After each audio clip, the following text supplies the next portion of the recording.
রাষ্ট্রীয় অতিথি ভবন পদ্মার সামনে রয়েছেন আমাদের সহকর্মী সাইদুর রহমান আবির। বৈঠকের সর্বশেষ খবর জানতে সরাসরি যাচ্ছে তার কাছে। আবির, দুই সচিবের বৈঠকের সর্বশেষ কি তথ্য আছে আপনার কাছে জানাবেন?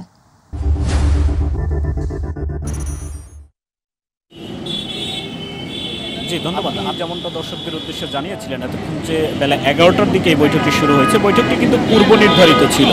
সেই অনুযায়ী আজকে ভারতীয় বিমান বাহিনীর একটি উড়োজাহাজে ভারতের যে পররাষ্ট্র সচিব তিনি ঢাকায় আসেন। সেখান থেকে সরাসরি কিন্তু রাষ্ট্রীয় অতিথি ভবন পদ্মায়, যেখানে আমি এখন রয়েছি, যেখানে বৈঠকটি চলছে, সেই পদ্মায় আসেন ভারতীয় পররাষ্ট্র সচিব। তারপরেই কিন্তু এবং তার সাথে বেশ কয়েকজন প্রতিনিধিও রয়েছে।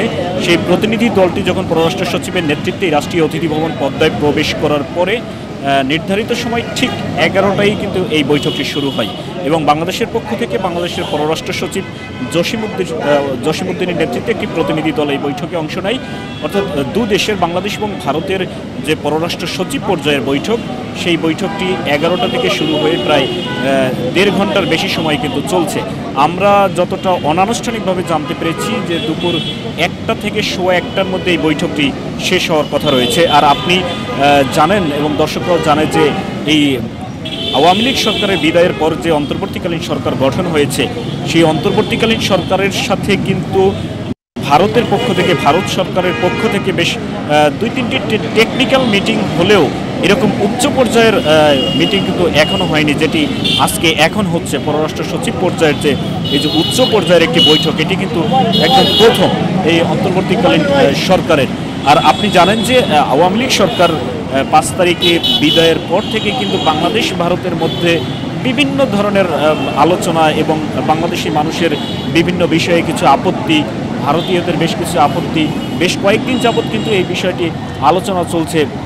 ভারতে যে বাংলাদেশের হাইকমিশন রয়েছে সেখানে হামলা, এদিকে বাংলাদেশের যে ভারতীয় হাইকমিশন রয়েছে সেখানে স্মারকলিপি প্রদান এবং বিভিন্ন ধরনের বেশ কয়েকটি ঘটনাও ঘটেছে।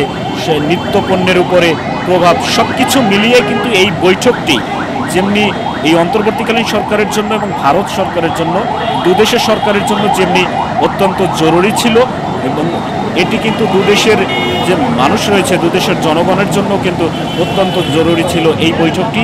আর এই বৈঠকের মধ্য দিয়ে অনেক সমস্যার সমাধান হওয়ার সম্ভাবনা রয়েছে বলে কিন্তু আমরা আগেই জানতে পেরেছি। যে বৈঠকটি এখন চলছে, এই বৈঠকে যে আলোচনার বিষয়গুলো হচ্ছে, যেটি আমরা গতকালকে আভাস পেয়েছি এবং এখানেও বিভিন্ন সূত্র থেকে যেটি আভাস পেয়েছি, যে গুরুত্বপূর্ণ বেশ কিছু বিষয়। আপনি জানেন যে এখন ভারতের মেডিকেল ভিসা ছাড়া অন্যান্য ভিসা দেয়া কিন্তু বন্ধ রাখা হয়েছে। সেই ভিসা ইস্যু নিয়ে আলোচনা হবে এবং সীমান্ত হত্যা নিয়ে আলোচনা হবে, দুদেশের পানি বন্টন চুক্তি নিয়ে আলোচনা হবে এবং নিত্য পণ্যের আমদানি রপ্তানির যে এটা চেইন, সেটি যাতে স্বাভাবিক থাকে সেটি নিয়েও কিন্তু এই বৈঠকে আলোচনা হবে। এবং দুদেশেরই, বাংলাদেশ এবং ভারতের দুদেশে যে হাইকমিশন রয়েছে, যে অবকাঠামোগুলো রয়েছে, যে ভবনগুলো রয়েছে এবং দুদেশেরই নাগরিক এদেশের 2 হাইকমিশনে নিযুক্ত রয়েছে, বাংলাদেশেরও রয়েছে, ভারতেরও রয়েছে।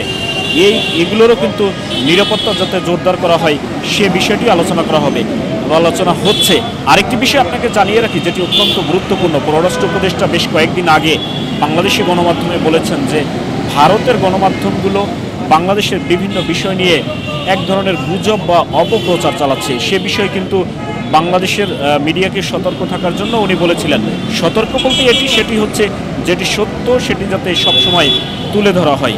তো সব কিছু মিলিয়ে এই যে ভারত বাংলাদেশের পররাষ্ট্র সচিব পর্যায়ের যে উচ্চ পর্যায়ের প্রথম বৈঠকে অন্তর্বর্তীকালীন সরকারের, আশা করা যাচ্ছে যে আর আধ ঘন্টা থেকে পৌনে 1 ঘন্টার মধ্যে শেষ হবে এবং এই বৈঠক শেষ হওয়ার পরই দুদেশের পক্ষ থেকে গণমাধ্যমের উদ্দেশ্যে, এখানে যারা উপস্থিত গণমাধ্যম রয়েছে তাদের উদ্দেশ্যে যে সংবাদ সম্মেলন করা হবে, যে একটি প্রতিক্রিয়া দেওয়া হবে, তার মধ্য দিয়ে আলোচনার কতটুকু ফলপ্রসূ হয়েছে, কতটুকু ফলপ্রসূ হবে এবং কী কী বিষয় নিয়ে আলোচনা হবে, পুরো বিষয়টি আমরা পরবর্তী সংবাদের মাধ্যমে দর্শকদের জানাতে পারবো বলে আশা করছি।